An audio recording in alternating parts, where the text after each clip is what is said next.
¿Qué tal? Gracias por vernos. ¿Cómo eliminar de la cultura nacional la agresión normalizada a las mujeres? De esto seguimos hablando en Toledo Reporta.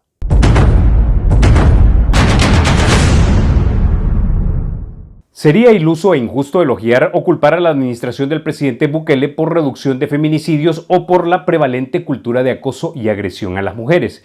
Esta es una cultura, en este caso de prácticas, que llevan quizá más de 100 años de existir. Ahora, sí podemos hablar de qué se puede hacer desde la presidencia y un Estado salvadoreño para seriamente buscar a todos los niveles eliminar esa cultura. Antes de iniciar, un dato. Aquí hablamos no solo de asesinatos, hablamos también de, por ejemplo, crímenes sexuales. Para que se haga una idea, una violación ocurre cada 7 horas en promedio en El Salvador. Así se reportó entre el pasado 1 de marzo al 29 de mayo. Esas son cifras oficiales de la Policía Nacional Civil. Esas 330 violaciones sucedieron desde que inició la cuarentena por la crisis del coronavirus. Continuamos ahora hablando con dos expertas en políticas públicas y en temas que impactan a las mujeres.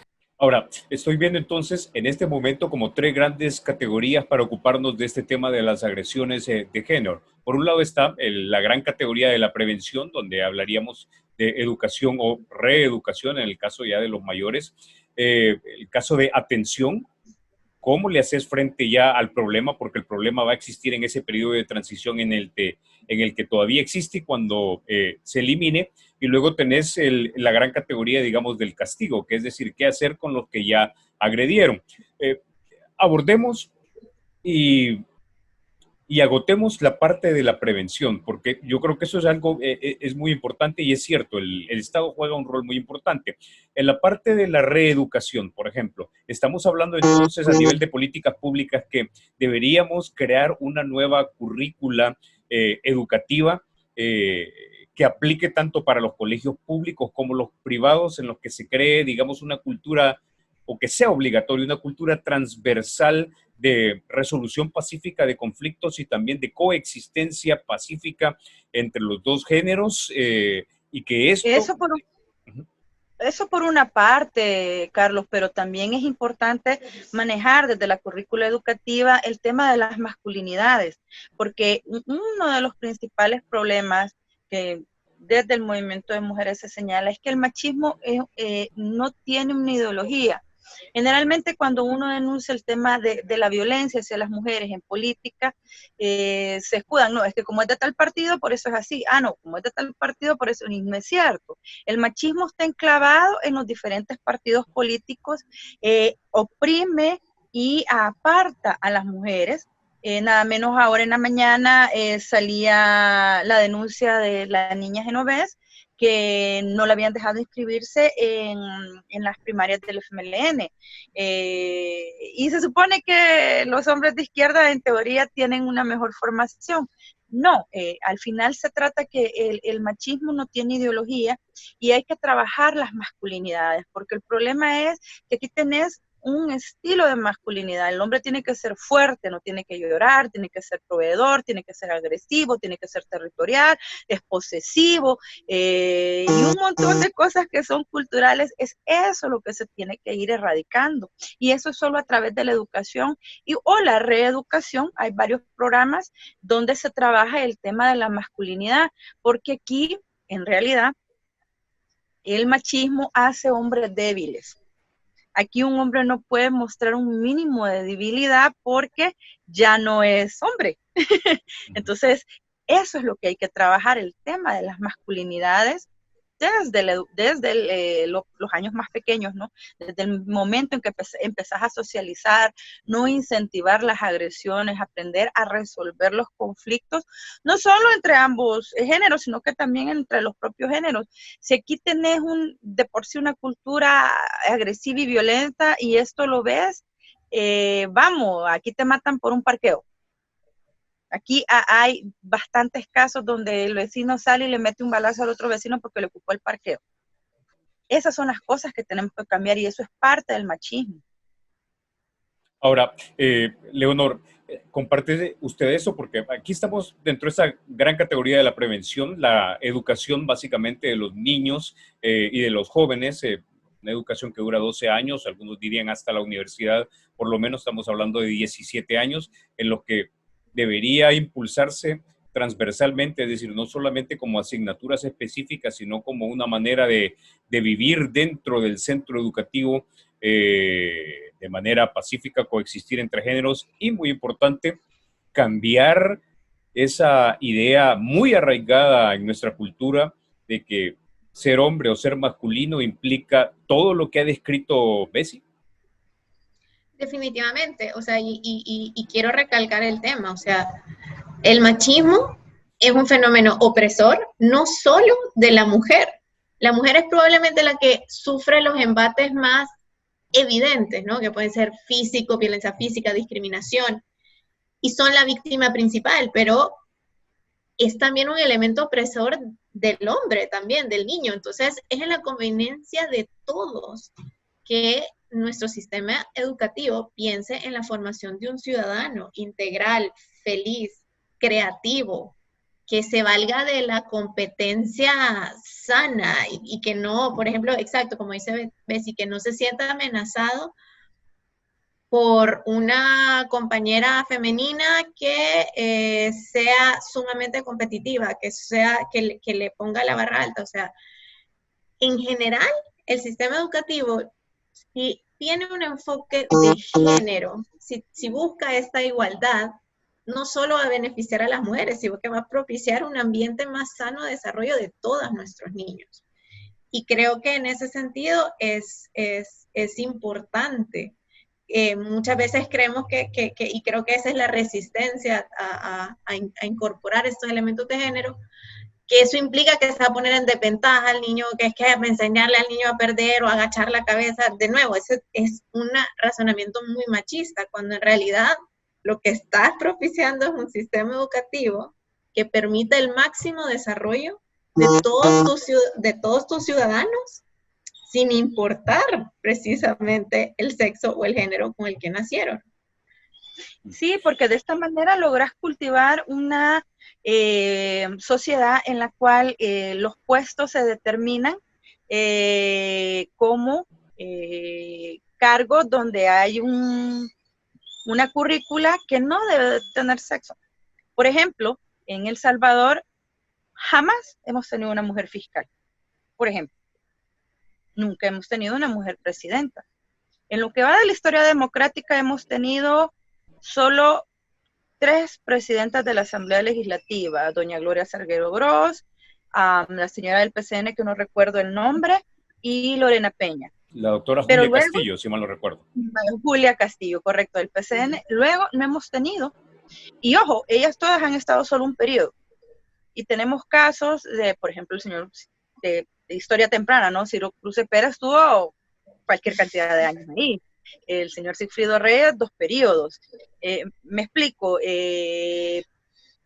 dejar de mantener dentro de la cultura que los brazos de los hombres son los brazos seguros. De hecho, cuando se habla de temas de seguridad en programas de opinión, se invitan hombres, no se invitan mujeres.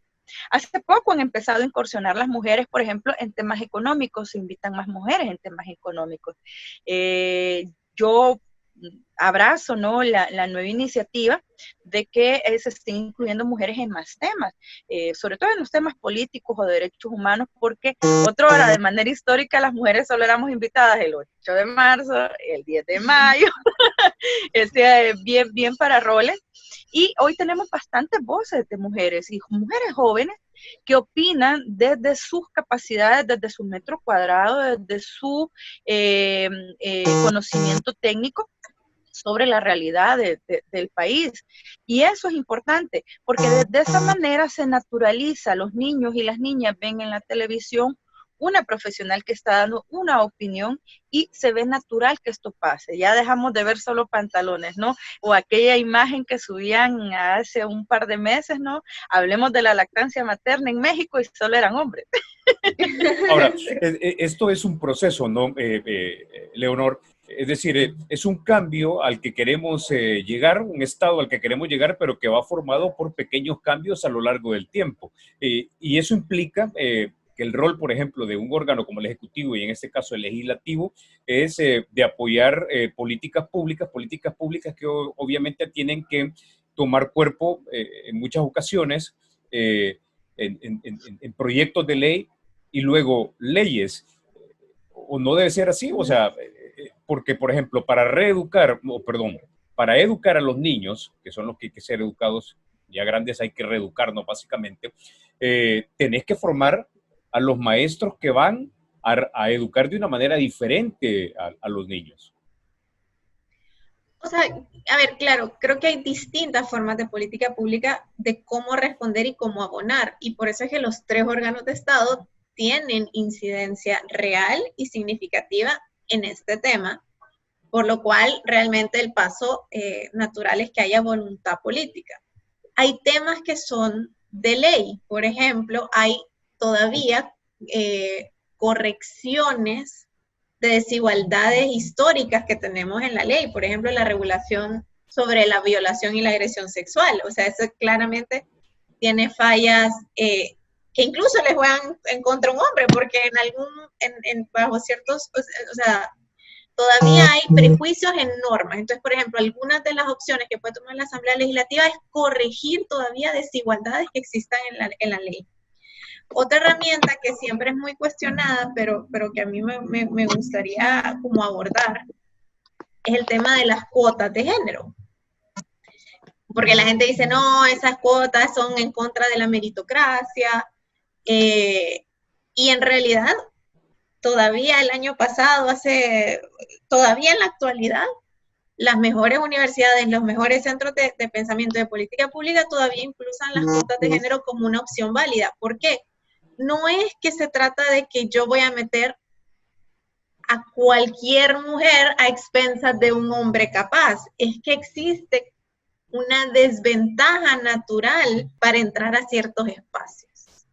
Entonces, una cuota de género, por ejemplo, abre esa puerta un poco más para que más mujeres puedan pasar. No está diseñada para hacer una política permanente, está diseñada para normalizar la presencia de mujeres en espacios de toma de poder, que cuando ya deje de ser útil, pues ya, cuando ya hayamos alcanzado ese nivel de educación donde veamos a la persona por su meritocracia y no por su sexo o por su género, entonces ahí la cuota va a dejar de ser útil, pero por el momento, a pesar de que hay muchas personas que la critican, todavía la mayoría de expertos y de instituciones reconocidas, académicas y de política pública, todavía la recomiendan como una necesidad para permitir el acceso de mujeres competentes, capaces y que por todos sus méritos merecen ciertos puestos, pero que de otra forma no los obtendrían porque existen prejuicios o la misma comodidad. A mí me decía un periodista que esta moda de la que dice Bessie, este avance que hemos visto de que está empezando a invitar a más mujeres, es una decisión constante, porque dice, a veces es la pereza de que yo ya sé quiénes son mis 3 analistas de cabecera y nunca me preocupé por darme cuenta que esos 3 analistas siempre eran hombres. Entonces, en el momento que a mí me dicen, hey, no, conscientemente pensá en meter una mujer, tú te metes a investigar y te das cuenta que hay expertas mujeres en todas las materias, en seguridad, en defensa nacional, en ingeniería, en economía, en lo que tú querrás, vas a hallar una mujer que es experta y que tiene todas las credenciales. Entonces, solo es ese como paso extra de vencer esa pereza mental, a veces incluso de darles espacio a mujeres que ya hicieron los méritos que merecen. Ahora, estás hablando ahí que esta es una fase intermedia en las políticas de acción afirmativa o de discriminación positiva para generar, digamos, equidad en un primer momento para que luego de esa equidad lleguemos realmente a una igualdad plena, que es algo a lo que se debería aspirar en una república. ¿Compartes tú esas valoraciones, Bessie? Lo que sucede es que en el tema ejemplo, en el tema de las entrevistas televisivas, con el tema de los analistas, en Sudamérica se montó una campaña muy bonita que se llamaba Sin Mujeres No. Ahí lo que se hizo es no presionar a los medios, sino más bien ir a buscar a los analistas, que son los que toda la vida van de ronda, ¿no? En todo lo están en la mañana en un medio, en la tarde en otro, al mediodía en la radio, y se les hacía desde el movimiento de mujeres firmar un convenio en el que decía que ellos declinaban aceptar estar en paneles donde solo hubieran hombres, que debían incluirse mujeres. Esa es una manera de hacerlo. En el tema de las cuotas, partidarias. Bueno, al inicio de la ley de partidos políticos funcionó porque ingresaron muchas mujeres a la Asamblea Legislativa. El problema es que en la siguiente elección, el que hace la ley hace la trampa, lo que se hizo fue colocar la cuota de mujeres que establecía la ley, pero en posiciones que no eran posiciones de poder. Por eso tenemos, por ejemplo, que actualmente en esta legislatura son pocas las mujeres que dirigen cabeceras departamentales. Santana, Cojute, ¿alguna otra cabecera? No hay ninguna.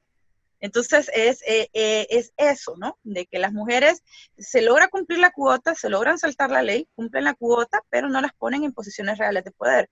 Por ejemplo, hasta la fecha, no sé ustedes, o tú, Carlos, en alguna investigación, nunca has visto una mujer dirigiendo un partido político. Siempre han sido hombres, los que dirigen los partidos políticos, por ejemplo, en El Salvador. Ahora, yo también estoy inclinada, ¿no? Que tampoco puede ponerse cualquier mujer, porque a la postre de esto, ¿no? De querer naturalizar, que los niños y las niñas vean natural ver mujeres en posiciones de poder, que pueden ser directoras de la policía, que pueden ser jefas, por ejemplo, en la Fuerza Armada, que pueden ser ministras, que pueden ser magistradas, y que lo naturalicen y que eso te permita que sueñen las niñas en llegar a esas posiciones. El problema es que no toda mujer que llega a estos cargos son mujeres que van a luchar por esta igualdad. Y ahí sí yo creo que el movimiento de mujeres tiene mucha razón. Sí, necesitamos mujeres en puestos visibles, pero no cualquier mujer. Necesitamos mujeres que trabajen por la igualdad también, y ese es otro componente que no podemos dejar de lado. Las mujeres necesitamos mujeres que luchen también por nuestros derechos, porque de nada te sirve poner una mujer en una posición de poder si al final va a estar defendiendo el patriarcado y se vuelven defensoras del patriarcado y no hacemos nada. Con esto llegamos al final de esta segunda parte de este Toledo Reporta. En la tercera parte hablaremos de cómo luce un proceso de reeducación para ir eliminando la cultura de la agresión y acoso a la mujer. Recuerde que puede encontrarnos en redes sociales, en las principales, Facebook, Twitter y también en YouTube. También nos encuentra ahí como Toledo Reporta. Dicho esto, recuerde, porque la República es de todos, hay que cuidarla.